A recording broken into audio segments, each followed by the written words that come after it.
vanishing points on there as well, because I'm going to need those when I come to doing the next bit. And I photocopied it there.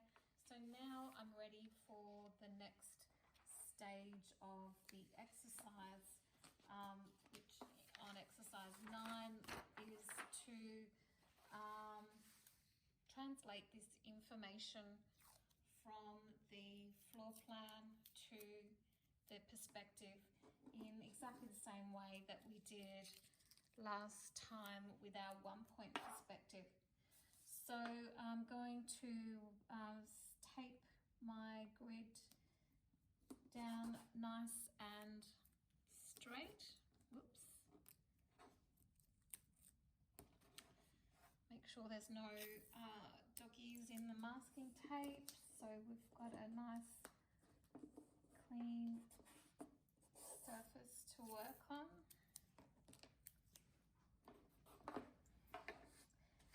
And I'm going to put some tracing paper over the top. Make that a little shorter. Cut that off quickly.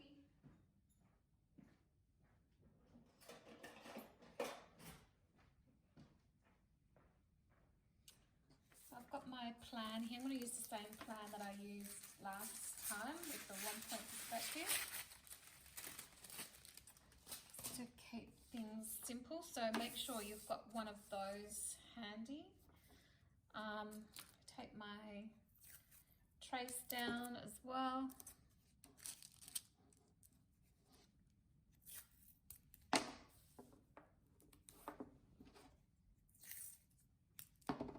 The thing you need to have on standby at this point is some white paper. That way you can slip a sheet of white paper in the top there, and you can see what you've drawn. So have him sitting there ready to go, and we're ready to put our little boxes into this space just like we did last time. Oops. Masking tape stuck everywhere. Okay, so this is 6 meters long. This is 6 meters long here. So box A is sitting out in this corner here. So I'm going to put his footprint in first. And just like last week, I'm counting out the squares 2 by 2, and I'm going to use the vanishing point here. That's why it's important to bring those through. And this way, my ruler's long enough, not quite.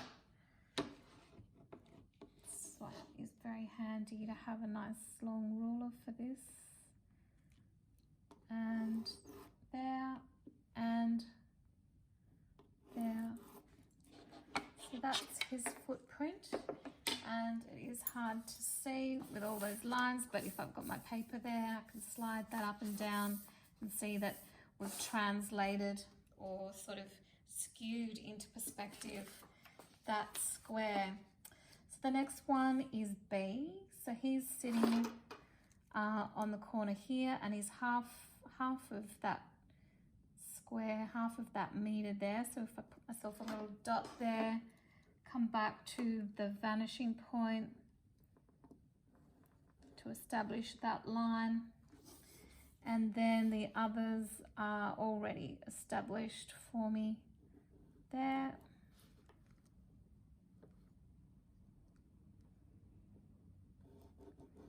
And there, and back this way.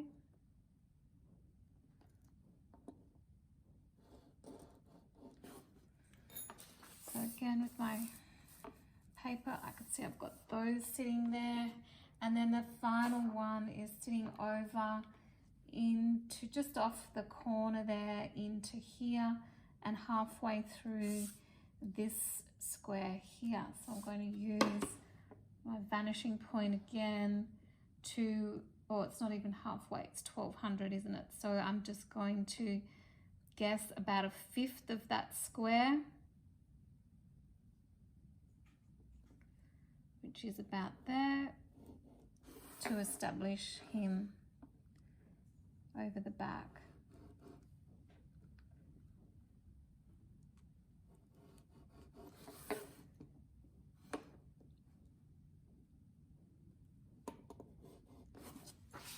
So again, so you can see I've got the three squares translated into perspective there.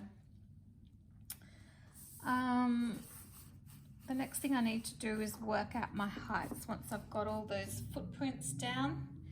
And box A I had as 2,000 high, so 2 meters high, and he was easy because he was against the wall, and he's going to be easy again because of that.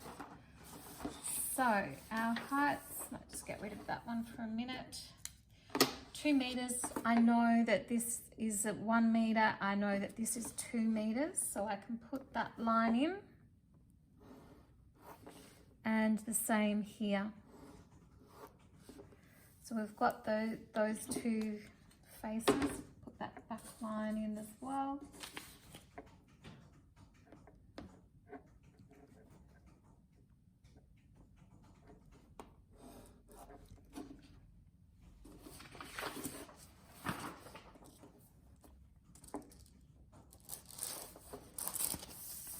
So there we go, we can see we've got that height there. So now we've got these points here, we can project out this way. So I'll do that now.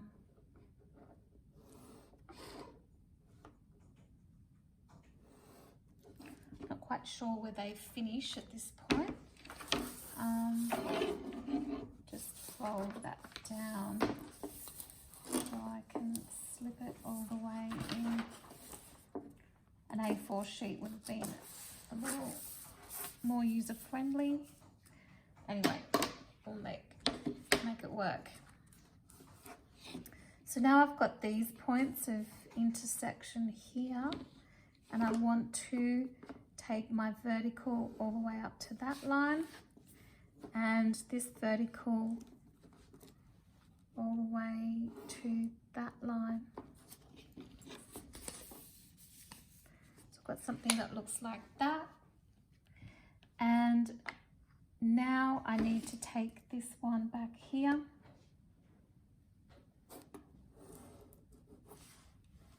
And that gives me my, finishes off that top face of the box, giving me all of the faces.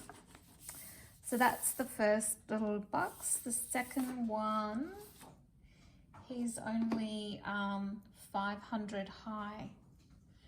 So he was easy because we've already projected up the wall for the height. This one's out in space, so it does get a little more tricky, just like it did with the 1 point perspective.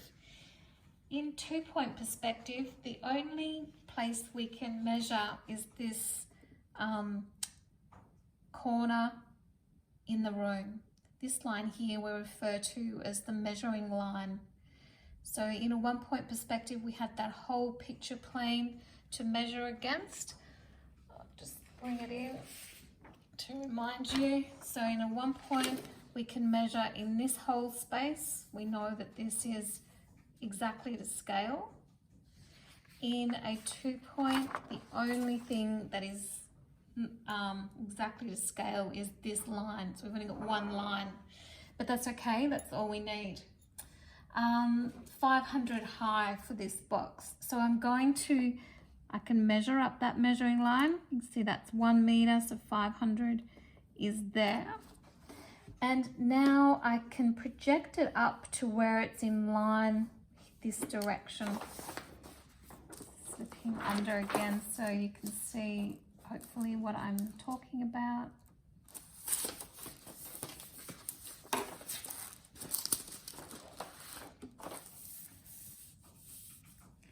So if we come, it's actually not helping me, but because it's covering up too many lines. But if I'm going to project from the vanishing point here all the way along that wall, I know I've established that that is 500 there if he was back against the wall.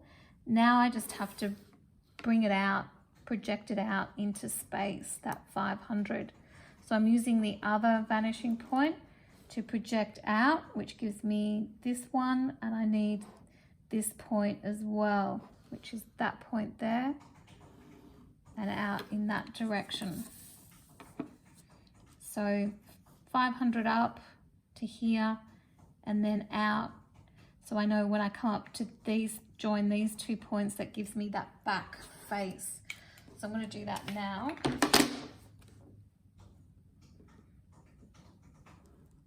It's to that one, and this one's to that one over there.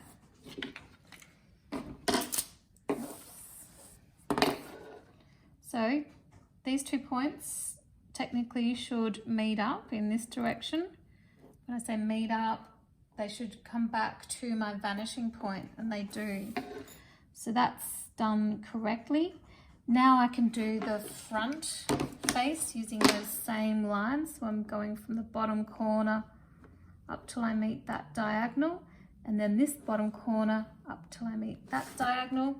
And again, these 2 points should meet up with my vanishing point over here, which they do. So there I have that little box there. So you can see it's almost like it's being pushed up from the back corner along the wall and then out into space. So that's box B. Box C, over in the back corner, I've got him at 1200 high. So just like I measured on this measuring line, the last box, I measure on that measuring line for this box as well. So 1200 is exactly there. So I put a little mark there. Now I might bring this one in this direction. I can come in this up this side of the wall because he's also in line here. So let's do that now. I'm lining up with this vanishing point now and coming up the wall there, and it's a little hard to see, but yeah, so he's in line with this point here and this point here. So I'm going to just extend that back to the wall to that point, pop in a little vertical so I know exactly where to project from.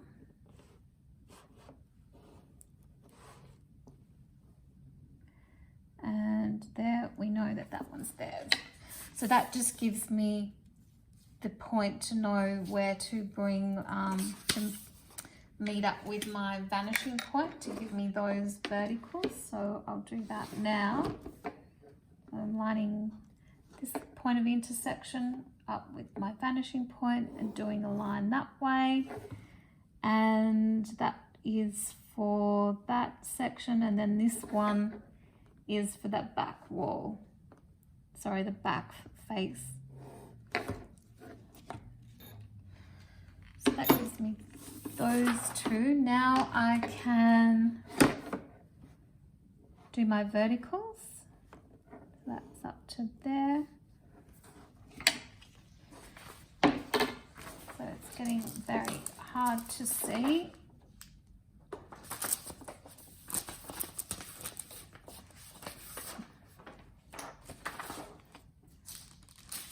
There we go. So you can see that I've got that, whoops, I haven't actually quite finished that because I need to do my vertical here as well. Okay, so I've got my base, I've got that section of the box. Now I've got this point of intersection I can take back to this vanishing point. Is it this one? In that direction. Then I can meet my point back here up with that. So that gives me the two faces. And it does get very tricky to see. I've already got a line there from my previous demarcation that I was making. And so if I just bring that there to give me that top face. So there's my boxes. So I could come along with my felt tip pen at this point to just delineate them a little, and maybe it helps to, if you do the ones at the front first.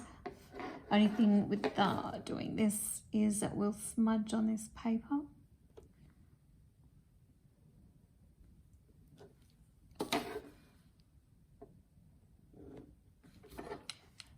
Try to blow it dry as I go to work quickly.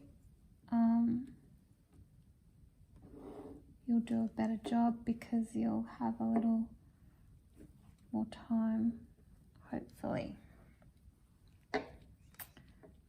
It could be interesting to perhaps just dot the lines that we don't see where the boxes are transparent, maybe. It's always good to know where those points are if you need them. You know, if it's going to be a foot of a chair, like I think I mentioned in the last video, that if you at least know where they are, it can be very helpful in making your drawings look convincing by knowing where all those lines are.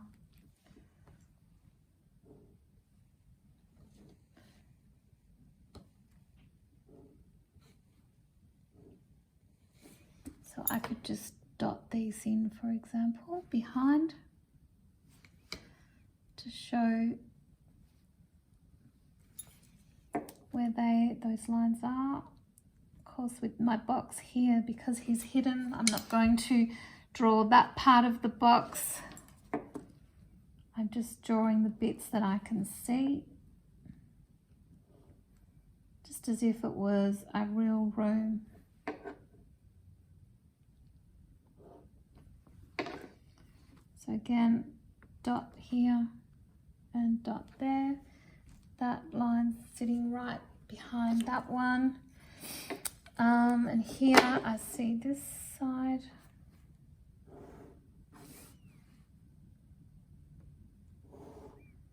Here.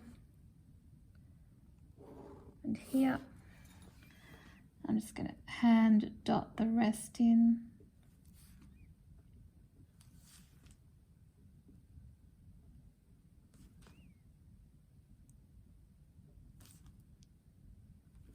Okay, something's going wrong here. What have I done here? That should go all the way through, and that should be dotted up there behind. Not to worry. So there's our boxes in space. So I just noticed on the little exercise, wherever that one's gone to here, that this person's done one from the ceiling. So have a go at doing one from the ceiling. Exactly the same principles apply. You could use a little plan like that. Think of it as maybe a range hood and bring a range hood down from the ceiling to have a go at doing that. So the next part is to turn these into some boxes. And put some people in. So I'll just get myself off another piece of yellow trace and take that down.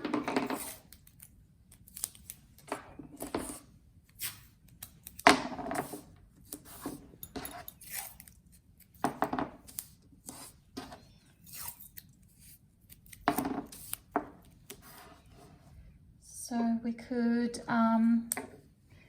make this one a chest of drawers.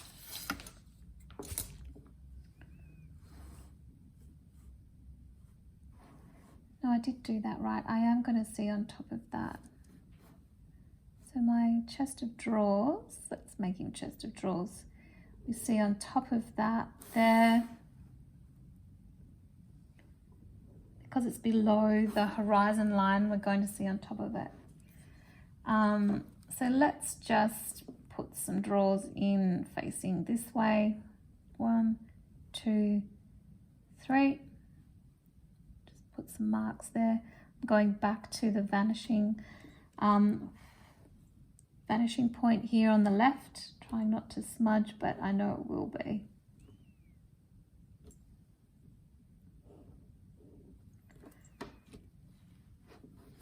Maybe I'll hand draw the rest in. Makes it a little quicker.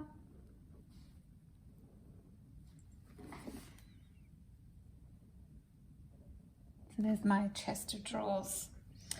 Let's turn this one into a little ottoman. He's a bit tall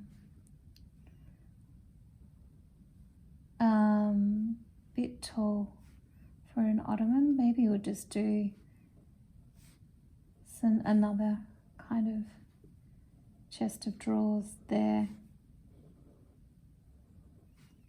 So you can do these sort of wobblier architectural lines if you like.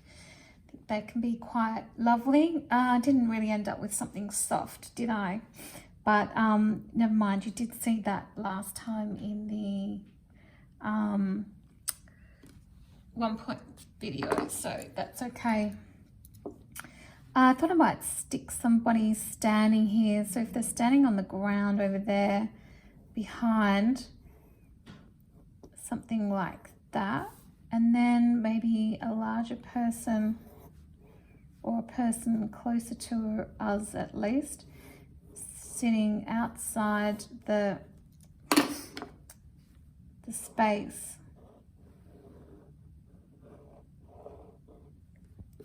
So we've got a couple of figures there, and let's just turn finally this piece of furniture into a piece of furniture.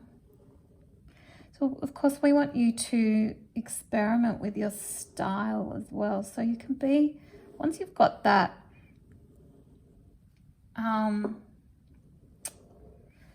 those fundamentals behind you, that framework, you can be a little freer perhaps with your drawing.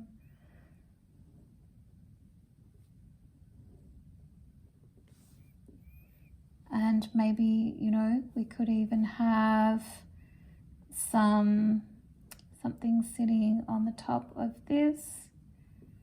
Maybe it's a big sort of over the top plant floral arrangement, something like that. My person standing behind there, I've got that person there, and then I just want the context of the space. So and don't frame your perspectives in, just bleed them out even larger than the space is, rather than putting the frame around it. Can be quite restricting. So, you know, you could have a rug on the floor as well, maybe. Something like that. Let's take him back into there. So when I put my paper behind, I'm beginning to get some sense of a space and a room